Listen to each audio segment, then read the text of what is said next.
J'ai une étudiante qui est désespérée parce que son stage n'a pas été validé. Donc elle m'a rejointe par rapport à ça pour que je l'aide. Et très clairement, il y a vraiment des soucis à plusieurs endroits. Notamment, elle ne fait pas les liens entre les pathologies, les signes, les traitements. Elle n'a pas forcément du coup une communication adaptée aux patients puisqu'elle ne tient pas ses savoirs. Et c'est super important en fait de tenir les savoirs. Et pourtant elle a de très bonnes notes en théorie. Donc qu'est-ce que ça veut dire? Qu'est-ce que ça signe? Ça veut dire que c'est une étudiante qui est tout à fait capable de comprendre en fait ce qu'elle apprend, mais qu'elle n'est pas capable de l'appliquer et de le transférer dans un service. C'est comme si elle laissait ses connaissances au seuil d'un service. Ça veut dire que les connaissances appartiennent à l'IFSI. À partir du moment où c'est validé, il n'y a plus rien qui en ressort.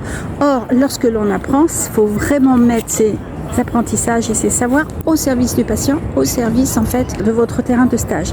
Ce qui veut dire qu'il faut absolument que vous mettiez en place des démarches de soins. C'est essentiel. À une époque, on en faisait 10, 12, 15. Normalement, quand on était en troisième année, moi je demandais aux étudiants d'en faire 10 sur leur terrain de stage. Aujourd'hui, si vous en faites 1 voire 2, c'est grand maximum. Or, ça vous oblige en fait à faire des liens et ça ne vous met pas en difficulté par rapport justement à ces savoirs.